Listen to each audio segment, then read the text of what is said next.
I'm Lara. If you are watching this video, you have hopefully seen my iGCSE physics lessons 1 to 8. So we're doing the whole of iGCSE physics syllabus. And I keep saying, we'll do the maths later. We'll do the maths later. We need to do the maths. We really do. So this video is a bit different because I just can't teach it live. You can't teach maths live because some of you will want to just sort of skip to the trickier bits. Some of you might not know anything and might want me to start right at the beginning and will want to pause the video, do your own research or take as much time as you want to answer the questions. So this is pre-recorded, which I don't normally do. I'm not good at it because I know that you're not there. So I know that I can pause it at any time when I get distracted with like editing and drinking cups of coffee. I've split this video into little chunks of all the maths that we need in order to do like the forces and motion bit of iGCSE properly. For most of the topics, I'll put a little question sheet up and you might not know anything. That's fine, I'm supposed to be teaching you it, but some of you will know bits. So you might want to pause on the question sheet, see how many you can do, and then I'll flash the answers up straight away so you can see like how much you need to learn. And then I'll go through the explanation and then we'll have a look at how what we've learned like relates to physics, like how you would answer physics questions using your new maths knowledge. So first of all, we just need to do about standard form. I'll probably flash some kind of title page on the screen. Yeah. So what is standard form? Well, physicists use very, very small numbers and very big numbers. Yeah, a physicist could be talking about like the width of an atom or smaller, or astronomy numbers. Like, for example, the distance from Earth to the Sun is 1482900000000. Obviously, you can't keep typing that into a calculator or a computer. So we've come up with this thing called standard form, which is how it's a quick way of writing numbers. It's a number under 10 times 10 to the power something. So first of all, let's just check you understand what powers are. You've probably seen 10 with a little 2 above it like this, right? You probably know that that's 10 squared, and that 10 squared means 10 times 10, which is 100, right? You also probably, hopefully know that 10 with a little 3 hovering above it is 10 cubed, and that means 10 times 10 times 10. So 10 cubed is 1,000. You could also say just to the power of. So this is 10 to the power of 2 equals 100. 10 to the power of 3 equals 1,000. You can have 10 to the power 8 or 15. So what standard form is, it's a number under 10 with 10 to the power something written after it. Let's do a super simple one. So 3,000. How you write 3,000 in standard form is you write the number 3, and then how do we make this number the same as this number? We have to do 3 times 10 to the power something. That's what standard form is. So, well, 3 times 1,000 is 3,000, right? So this is 3 times 10 to the power 3, because 10 times 10 times 10 is 1,000. So 3 times 10 to the power 3 is the same as 3,000. So this is how you'd write it in standard form. So let's say you've got the number 21,000 in standard form. You've got to choose a number under 10. At the moment, our decimal place is all the way over here. Okay, can you see that? This is 21,000. So the decimal place would be here. We want the decimal place to be here because that's a number under 10. 3 at 2.1. So I'm going to write 2.1. But we need this number to obviously be the same as this number. So what have we times this by to get this? Well, we just have to move our decimal place back and count the tens. So we've moved our decimal place 1, 2, 3, 4 times. So we need to kind of stick 4 zeros back on, right? So it's times 10 to the power 4. Is that okay? 21,000 is the same as 2.1 times 10 to the power 4. So you can also use standard form for really, really tiny numbers like 0.00013, let's say. How would you write that in standard form? Well, what's the small number under 10? It's going to be 1.3 times 10 to the power what? Well, this time we've got here a bigger number than here, haven't we? Our original number, 0.00013, is much smaller than 1.3. So what we're actually doing is we're dividing it by lots of tens, aren't we? We're dividing it. So we've got our decimal point here between a naught and a naught, and we want it to be here. How many times have we divided it? 1, 2, 3. We've sort of divided it by 4 times. We've added 4 noughts to the front. So this would be 1.3 times 10 to the power minus 4 is how you write that. 10 to the power minus 4 basically means you divide by 10 and then divide by 10 and divide by 10 and divide by 10. Yeah, it's like the opposite of what we've just done. So we should do an easy one really, shouldn't we? Like 0.01 in standard form. It's going to be 1 times 10 to the power, it's 0.01. So we want our decimal place to be just after the 1. So it's going to be 1 times 10 to the power, we've divided it by 10, 100. So times 10 to the power minus 2. 0.01 and 1 times 10 to the power minus 2 are the same. If you haven't understood that, there are almost an infinite amount of maths teachers explaining it beautifully on YouTube. You can go and watch them if you like and then come back. But I will put you some, just a couple of questions on the screen now and then the answers. So you can see if you need to do any work on that or if you have mastered it.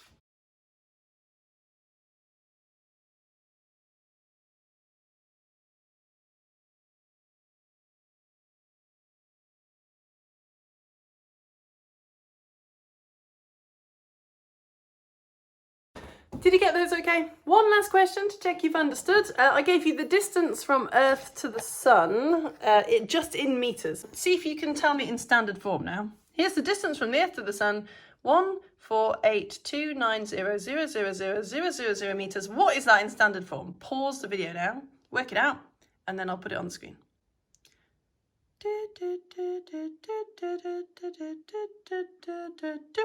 Okay, right, we need to put our decimal point here, right, between the 1 and the 4. It's got to be a number smaller than 10 at the start. So we're going to do 1.4829 times 10 to the power, what? Well, at the moment, our decimal place is here, right at the end of the last 0. And we need it to be between the 1 and the 4. So let's just count how many zeros we're adding on, like how many times we times it by 10. 1, 2, 3, 4, 5, 6, 7, 8, 9, 10, 11. Whew! So did you get 1.4829 times 10 to the power 11? Well done if you did. Let's move on.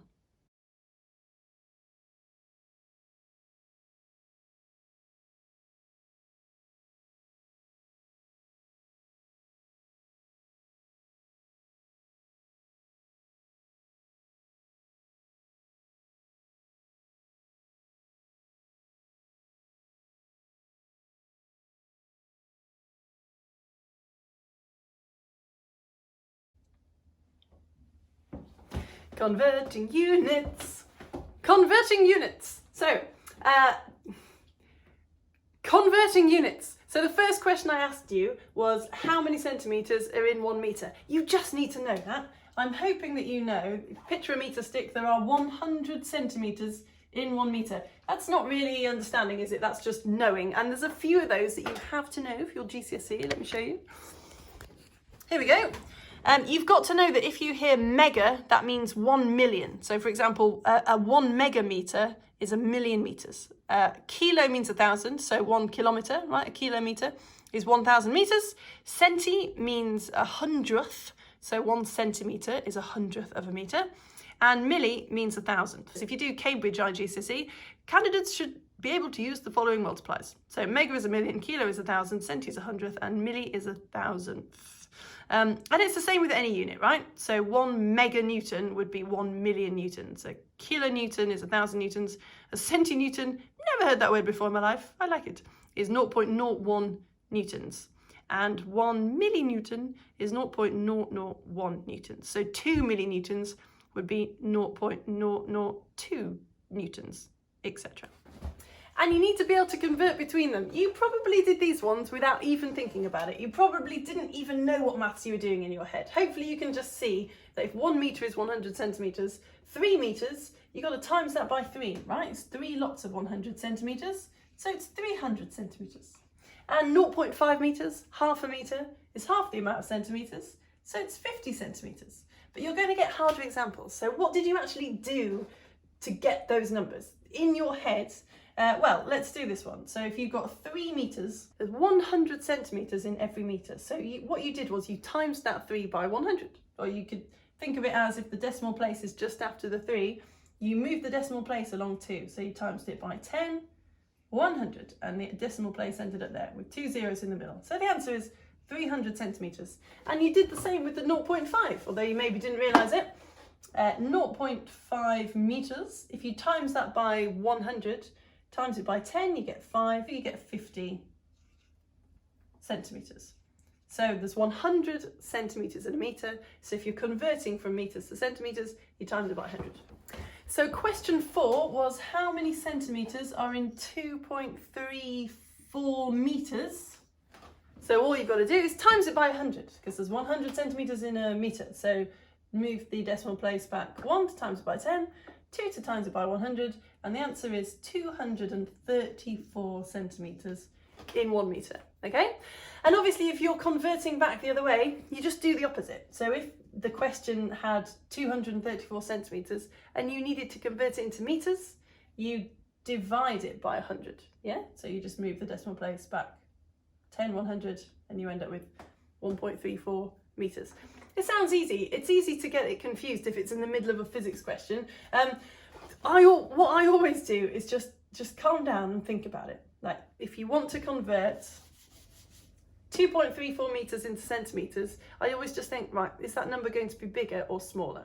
If you're changing meters into centimeters, do you want a bigger or a smaller number? You obviously want a bigger number, don't you?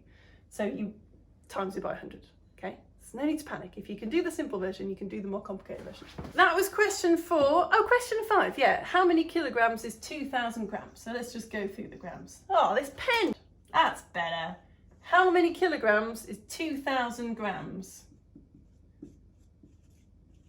So if you know that there are 1,000 grams in a kilogram, which you should do, 1,000 grams in 1 kilogram, so you could do it in your head, but what you're actually doing is 1,000 grams in 1 kilogram, so you need to divide this by 1,000, okay? The decimal place is there at the end, and you need to take it back 1,000 this time, so 10, 100, 1,000, and look, yes, you were right. The answer is 2 kilograms. And this works for all of them. If you wanted to, I don't know why you would, but if you wanted to convert, say, 5 kilometers into millimeters, how would you do that? How do you change 5 kilometers into millimeters?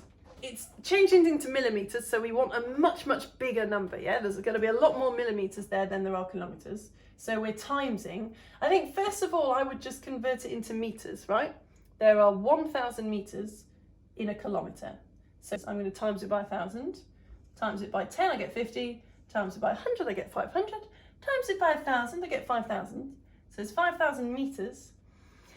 So how many millimeters in a meter? It's another 1,000, isn't it? There's 1,000 millimeters in a meter. So I need to times this by another 1,000. Okay, let's just keep going. Add another 3 zeros. Whew. So the answer is there are 5 million millimeters in 5 kilometers.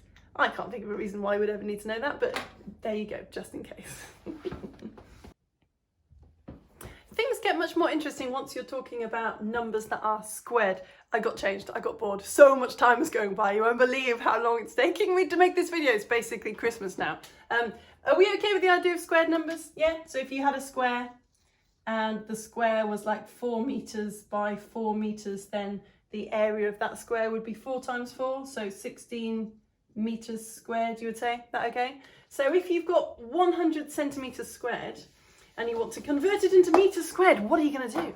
Well, you might think you would just divide it by 100 like we did before, but let me show you why that would not be correct. We've got 100 centimeters squared, okay? So to help us picture, I've done a square of 10 centimeters by 10 centimeters. So there are 100 centimeter squares in that square, okay? What is that in meters squared? Well, could you divide 100 centimeters squared by 100, like you'd do if it was just 100 centimeters? Let's try that. So that would give us 1 meter squared. Is that the right answer? Is this square 1 metre square? No, it's not, is it? 10 centimetres by 10 centimetres, that does not give you 1 metre square. This is a metre square. 100 centimetres by 100 centimetres. It's massive. So obviously that is not what we do. What you do when you're dealing with a square number, to convert something from centimetres squared into metres squared, you divide it by 100 twice. I've said I think of it as converting each side of the square separately into metres. That helps me. So like 10 centimetres on, say, the length, if you divided that by 100, you'd get 0.1 metres. And then if you divide again by 100, you get 0.1 metres on the other side. So 100 centimetres squared in metres squared is 100 centimetres squared divided by 100, which gives you 0.01 metres squared. So question 8, I asked you how many metres squared is 2.5 metres squared. Can you see how to work that out now, if you couldn't before? Well, you times 2.5 by 100, and then times it by 100 again. So the answer was 25,000 centimetres squared.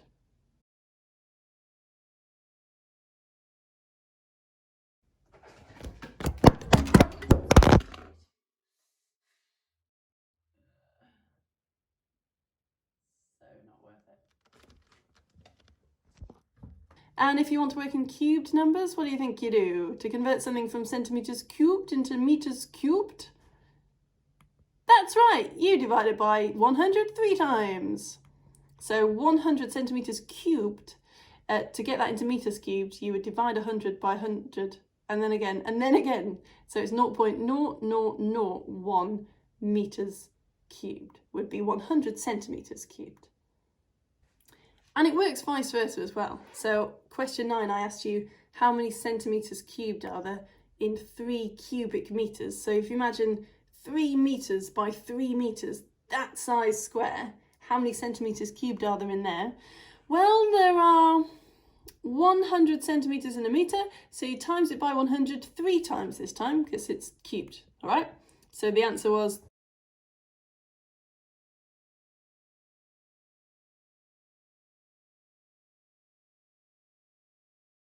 3 million.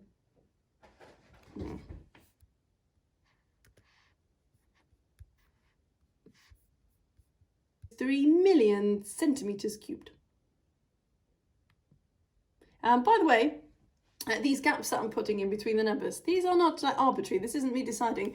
On the Edexcel, the Pearson specification, it specifically says that numbers from 1,000 to 9,999 don't have any spaces, but once you get into the tens of thousands, you leave a gap between each of the 3 digits.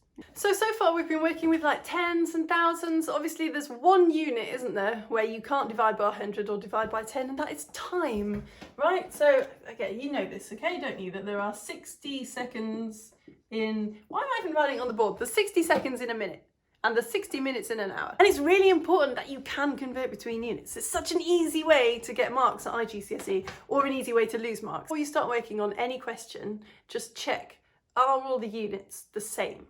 Okay, like for example, something like this. You've got this question, say, a car travels 20 miles per hour for 30 minutes. How far does it travel? So if you're in a hurry, you're stressed in your exam, you might think, oh, brilliant, I've got speed there, 20 miles per hour. I've got time, 30 minutes, and I know an equation that I can use for that. Distance equals speed times time. So you put 20 miles per hour times 30 minutes into your equation, and you get 20 times 30, which is 600, and the unit would be timesing them together. So miles per hour, minutes. It's not right, is it? That's not right. What you've got to do is you've got to convert, and I think this is the hardest converting job that we've done so far. Question 10 was, how fast is 57.6 kilometers per hour in meters per second? My advice is to do it in bits.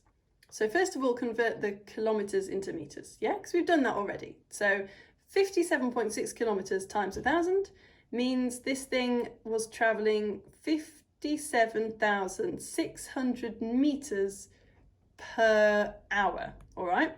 But we want to know what it was traveling per second. So just have a think about this, please. If we want to convert 57,600 meters per hour into meters per second, is that going to be a bigger number or a smaller number? What are we looking for? Bigger or smaller?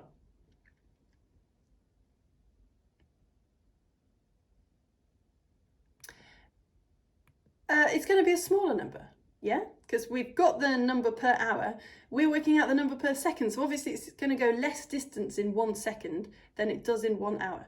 So what we need to do is, to convert it into meters per second, we need to divide it by 60. This is what I would do anyway. I'd divide it by 60 to put it into meters per minute, and then I'd divide it into 60 again to put it into meters per second. So, how fast is 57.6 kilometers per hour in meters per second? Well, there's 1,000 meters in a kilometer, so we know that the answer is 57,600 meters per hour. There's 60 minutes in an hour, so if we divide that by 60, we get an answer of 960 meters per minute. So that's good, isn't it? That's a smaller number, which tells me I'm right, okay? That's how many meters it was going per minute, but we need per seconds. There's 60 seconds in a minute, so we divide it again by 60, and we get the answer, which is 16 meters per second. You don't always have to do anything like that, of course, to work it out. So in this one, for example, you can convert the 30 minutes, can't you? There are 60 minutes in 1 hour, so 30 minutes, you divide that by 60 and you have your number in hours. So it's half an hour, 0.5 hours. So the correct thing to do in this case would be distance is 20 miles per hour times 0.5 hours, which gives you the answer of 10 miles. That looks a lot more reasonable, doesn't it?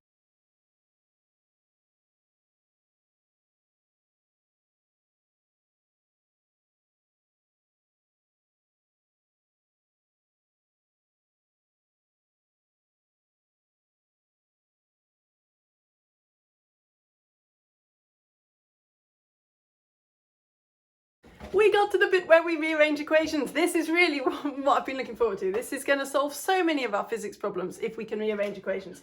We've done a bit of rearranging equations already. We've looked at F equals ma, for example. I haven't told you, hopefully you've picked up on the fact that if you get 2 letters next to each other, what that means is that you're timesing them together. You just don't bother to write times. So force equals mass times acceleration. If you want to work out mass, say, if they've given you force and acceleration and you want to know mass, some of you might be used to equation triangles, which you can use in these situations. So you put m and a on the bottom of the triangle, f on the top of the triangle, and then when you cover up one, it tells you how to find it. So cover up a, and a is f divided by m, cover up m, m is f divided by a, cover up f. You can do it like that. I know a lot of maths teachers who don't like to do that.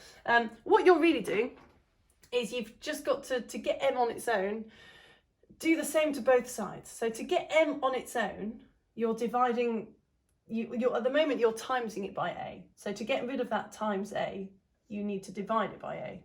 Are you okay with that? Like 3 divided by 3 equals 1, 5 divided by 5 equals 1. Anything divided by itself just kind of cancels it out, all right? So if we do m times a, if we divide all that by a, then the a's cancel out and you just get m on its own. But what you've done to one side, you have to do to the other side. So to get rid of that a, you have to divide this side by a as well. And you're left with m on its own equaling f divided by a. Let's do that again, but a more complicated one with a plus in it. Let's say you've got a sum a equals bc, so b times c, plus d. Well, we can't just divide by b in this case, because we've got this plus d over here. The first thing we need to do is get rid of this d. So if you're adding d on this side, you need to take d away from that side. So we could do take away d there to make just bc, and take away d here. So it would be a minus d would equal bc. Is that okay? So what we've done to one side, take away d, we have to do to the other side, take away d. And then to get c on its own, well, that's okay. Now we can just divide by b on this side to cancel out that b. So those pens are terrible, aren't they? But because we've divided by b on that side, we've got to divide all this lot by b as well. So to get c on its own, you end up with a minus d divided by b. Is that okay? Yeah, apparently I did just write a 6. So there are some equations that I've been missing out. We've done acceleration, and there are some equations to do with acceleration that you need to know that I have not told you about. Let's take them one at a time. Acceleration equals change in velocity divided by time taken. We need to make that a little bit more complicated straight away, because what does change in velocity mean? Change in velocity means, we've done it with Hooke's law, haven't we? Where if you've got like a 5 centimetre spring and you put a mass on it and it stretches to 7 centimetres, to find the change in length, you would do the last length, the 7 centimetres, minus the first length, the 5 centimetres. So the change in length would be 2 centimetres. This is the same thing. To find the change in velocity, you've got to do the last velocity, or the final velocity, minus the what's called the initial velocity, like the first velocity. Let's keep it simple for now. So if I'm travelling at 2 meters per second, and then I speed up to 4 meters per second, what is my change in velocity? It's the 4, the last velocity, isn't it? The final velocity, minus the initial velocity, which is just the final and initial are like the posh ways of saying the last and the first, okay?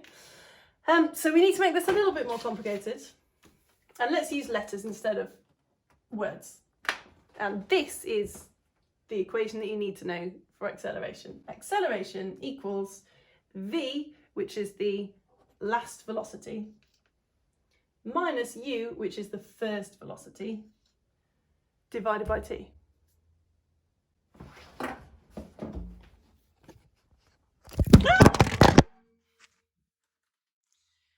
have to stop doing that. Let's do an example. So here's your question. A car goes from rest to 6 meters per second in 2 seconds. What is its acceleration? And what you would need to do is to, well, first of all, label what you've got, okay? It's gone from rest. From rest means it was staying still. So it was 0 meters per second. So that's our initial velocity. That's u. There. So u is 0 meters per second, okay? Our first velocity is 0. It travels up to 6 meters per second, so that's v, that's our final velocity, our last velocity. And it does that in 2 seconds, so that's our time.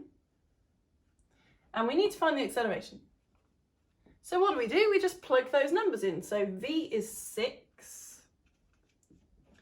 Take away, in this case it's easy because we're just taking away 0, divided by the time, which is 2. So the acceleration in this case equals 6 meters per second divided by 2 seconds, which is 3, careful, what are the units for acceleration? 3 meters per second squared. Here we go, so here's an example where you have to rearrange this juicy little equation. A car is travelling at 10 meters per second and it accelerates at a constant rate, so constant acceleration, of 2 meters per second squared for 3 seconds. What is its final velocity? So let's label the bits that we have. It's traveling at 10 meters per second and then it accelerates. So 10 meters per second is our initial velocity. That's u, the first velocity. It's accelerating at a constant rate of 2 meters per second squared. So that's our acceleration. And the time is 3 seconds.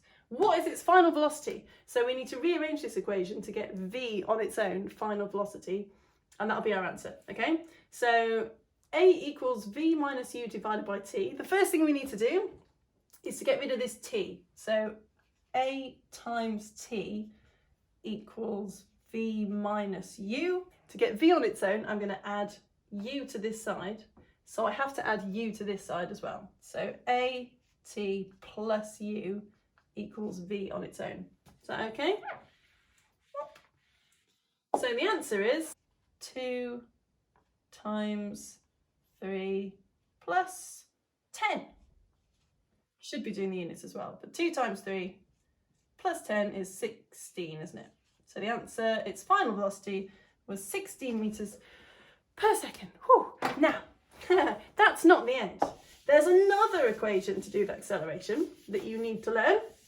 And it's even more beautiful than this one. I don't know if you can see that very well. The final speed squared, right, the final velocity squared, equals the initial velocity squared plus 2 times acceleration times distance moved. Let's make that even more joyously confusing for you,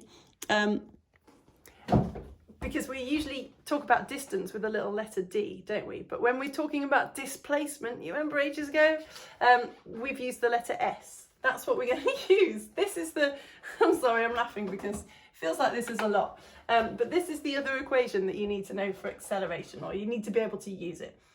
V squared, final velocity squared, equals the initial velocity squared, u squared, plus 2as. 2 times the acceleration times s, which is the displacement, kind of the distance, right? You should know the difference between displacement and distance by now. So what these are called are the Suvat equations, because they have to do with s, displacement, u, v, a, and t. And there's actually 4 Suvat equations. Now, I'm pretty sure that whether you're doing Edexcel or Cambridge iGCSEs, you only need to know these 2. But there are 4. I think we should just practice with all 4. Oh, here we go, the Suvat equations. This is all of them. V equals u plus at. V squared equals u squared plus 2as. Those are the 2 that we've used. But also s equals u times t plus half a times t squared. And s equals u plus v, in brackets, that whole thing times by t, and then all of that divided by 2. It's all right, isn't it? These last 2, I'm pretty sure you'll only get to these at A level, but I think it's worth the practice because these are just gorgeous equations to be able to practice rearranging. Are you okay with rearranging equations that are squared? So if you wanted to get t on its own and it was like t squared equals, I don't know, x. To get t on its own, you do the opposite of squaring, which is square rooting. So to get t on its own, I'd have to do the square root of t squared, which just makes t. So if we've square rooted this side to get t on its own, you've got to square root that side as well. So t squared equals x is the same as t equals the square root of x, because you've just square rooted both sides. All right.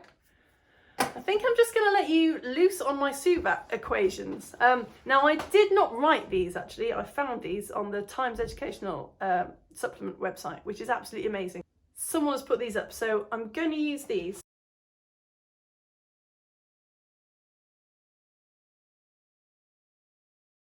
They've got a bronze level questions and silver level questions and gold level questions. Some of the gold level questions are really solid, so I'll put them up on the screen, but as usual on my Facebook page is the worksheet, so if you want to print it off, that would be an awful lot easier, and then you can do all your working next to the question, and if you get it wrong you can check your answers. So I'll put all the questions up on the screen, and then I'll put the answers up, and then I'll show you, I'll just pan the camera over all my working, but I'll pick out a couple to go through for examples, okay?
Here's my answers. I'm working for the gold level questions. The first thing I've said is we've been given units this time, so put them in. So this first question, I get acceleration to be 1.5 meters per second squared and displacement to be 75 meters. I've put a little note here that, look, can you see in this equation here, you're doing 15 meters per second times 10 seconds divided by 2. And I've put a note here saying meters per second times second. The seconds cancel out, which is, so you're just left with meters. And then meters divided by 2, that's still meters. So that's a big clue. I always do that and check my units to know that I've got the right answer. If my units are coming out in meters, that's a good indication that I have found a distance. And the second, oh yeah, I had to go off the page. Eventually, I got 6.67 meters per second, rounding up, for its final velocity and its acceleration. What mistake have I made there? Gasp. It should be 0.55 meters per second squared, shouldn't it? And is that right? So I've done meters per second divided by seconds. Yeah, so dividing by seconds and then divided by seconds, that would give me per second squared. Good.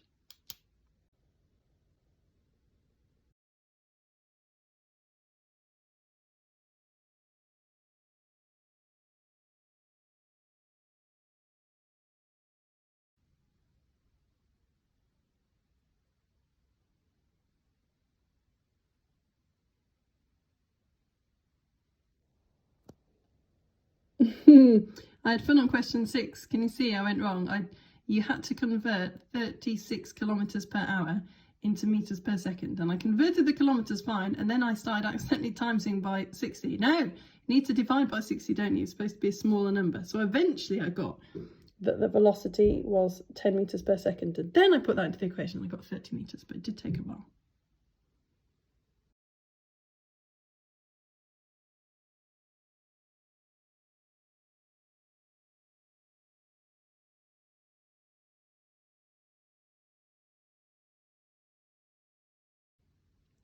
Question 9, you definitely had to draw a little diagram. Draw a line and work out all the different things that you know along that line.